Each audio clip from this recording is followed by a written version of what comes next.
Hey Lolitas! I wanted to talk to you guys today about being a dreamer and a doer. Okay. Of course, I could have wrote a post on it, but what I have to deliver, honey, I felt like would have been better delivered in a video post. So, let's get into it. First off, let me make this statement, just a disclaimer. I know old school, the dreamers were basically given a bad rep because most times, like, you hear those stories about musicians or people who could sing and could play, the piano or play the saxophone, and they didn't make it, and it was like, scolded upon if you decided that you wanted to take in those same steps, because family would say, oh, well, he wasn't successful or she wasn't successful. They wasn't doing nothing but dreaming. So let's start there. It's okay to dream. It's what you do with the dream. And it's about having a successful recipe. If you have a recipe for success, being a dreamer, you can become a doer. So we want to build dreamers and doers. Okay. So first step is knowing what your purpose in life is. Now, that sounds like easy, but when you really break it down and when you really try to figure it out for yourself, you might find it that it's not as easy as you may think it is to try to figure out where you're supposed to be in your life, or what it is that gives you butterflies, what it is that makes you anxious, what do you feel like your gift is, what is God's given talent, what is God's given talent to you, what is the most way that you are effective. Some people, may be to sing, that may be their gift. Some people's gift may be to write. That may be their gift. Some people's gift may be to cook. Some people's gift may be to manage a company. I mean, there's no wrong gift. But what I will say is, whatever your gift is, make sure that it's something that resonates in you and you feel true purpose when you do it. If you don't feel true purpose, if you don't feel like in your element when you do it, not just being confident, but I mean like in your element when you're doing it, then maybe that's not your purpose. And maybe we should still do a little bit more soul searching. So that's step one. Finding our purpose. Finding what we're passionate about, what we feel like we give back to the world when we're doing it. Okay. Step two is complacency. Not being complacent. If you're in your 20s or late 20s, early 30s like I am, then at this point in your life, you kind of built a routine around your day-to-day doings, and I go to work from 9 to 5 or 8 to 4, whichever, and I pick up the kids and I come home and I play homemaker and I tend to my husband or whatever may be the case, and I do it all over again the next day. That's called complacency. That's being content in what you do every day. And when you have a routine so structured like that, it's so easy to say I'm comfortable. But truth is, we don't want to be comfortable. Well, at least I don't. I don't want to be comfortable. I want to be happy. I want to be happy. I don't want to be comfortable. So what you need to do is shake that up. I want to say shake that ish up. Do something different. Be spontaneous. Step out on faith. Change something about your routine. Think, if I was to change this, would it really change my routine? Sacrifice something. You're going to have to sacrifice something old to get something new. And that's like one of the biggest steps. A lot of people have a hard time stepping out of their daily routine because it works for them.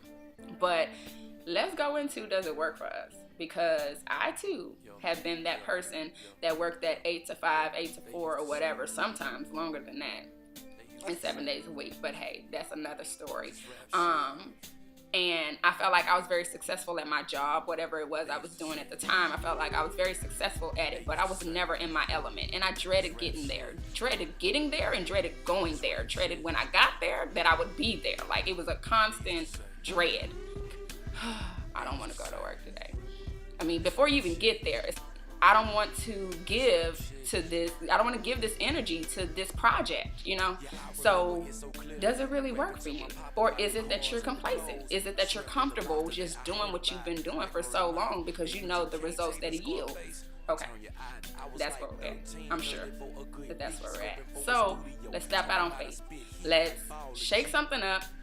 After we figured out what our passion is, let's take a step to make one small sacrifice. I don't know what that sacrifice may be for you, but that sacrifice for me was to completely make myself remote. And when I say remote, I mean like move away from everything that was so routine for me, from the people that were so routine for me. That was my shake me up. I sacrificed leaving what was my end all be all to find my true purpose, to actually succeed in my true purpose. So number 2, we got 1 and 2. Find our purpose.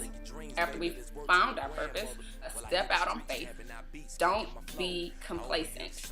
Another rule about that is okay, so I went to Bethel's family when I was in Houston, and my pastor there, Pastor August, who I simply adore, had this story that he used to tell us. And when I think about being complacent, this is something that I also think about too. And it makes me like, okay, I can't do that. Like, it's against everything that I really stand for. The story went something like this, and I kind of hate quoting it because I get it wrong all the time, but you'll figure it out.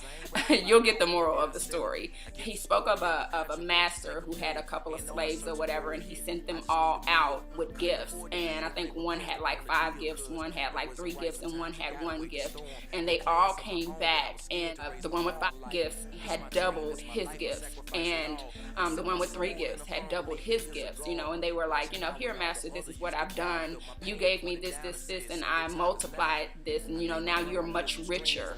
And then you have the one that the master gave 1 gift to. He took his gift and he buried it. And he buried it because he felt like his master had just given away all these gifts, and that surely he would need this 1 gift. And when you think about that, like, if God has given you a gift, if he's given you more than 1, then hey, you're blessed. If God has given you just 1 gift, do you bury it? Do we bury it? Do we bury the gift? Do we bury the gift? So he buried it. So the master, I mean, at the end of the day, the master was like livid. He, you know, outcasted him to have, you know, snatching of the teeth, you know, biblical terms, and, you know, like a waste of talent, a waste of gift. So when you're being complacent, what you're really doing is you're burying the gift. And some of you are actually burying the gift, and then you throw more dirt on it, and you plant a nice little flower to make it look pretty. So don't bury the gift, and don't plant a flower on the gift. Okay, got it? Good.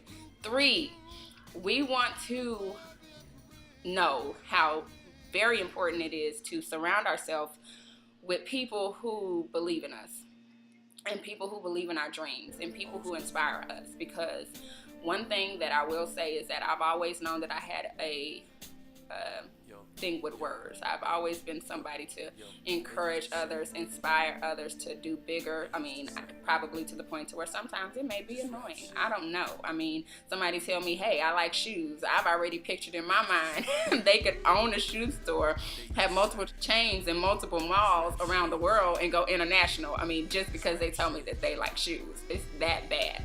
But you know, some people need that push. Once you've actually found your purpose, found your passion, and you've stepped out on faith, you're gonna need people in your corner to constantly tell you, hey, you can do it.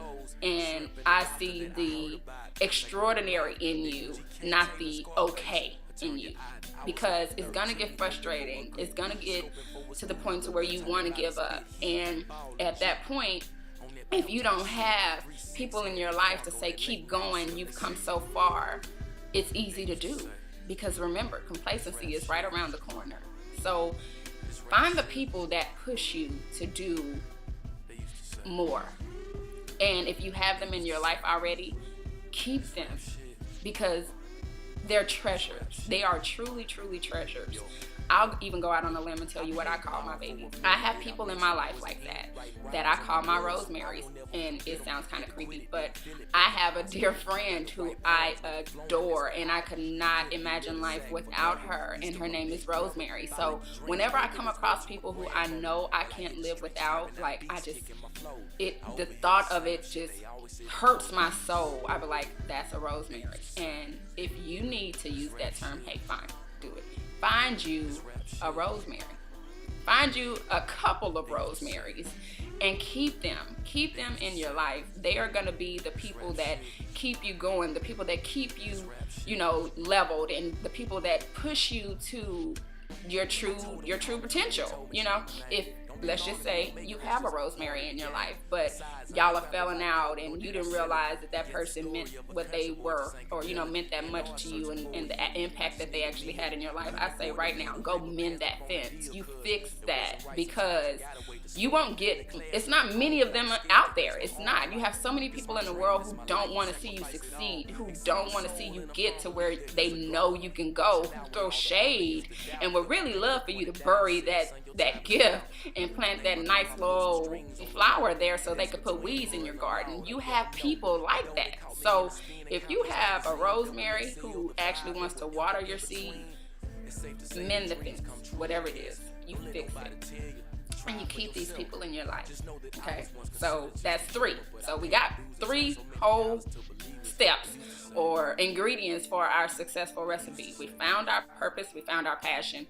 2, we stepped out of complacency. We're not going to bury our gift and put a nice little flower over it.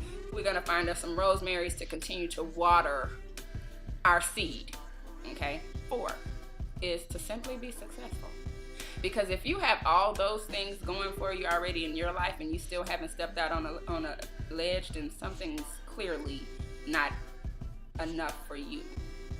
You are your only setback at that point. So stop holding yourself to yesterday or being comfortable, because there are so many people out there in the world who wish they had these ingredients in their life and they don't. So don't hold yourself back. Go out and be successful. Go out and do, right? Because you got the dream. Not only do you have the dream, you have the people to help you water the dream. Go out and do it.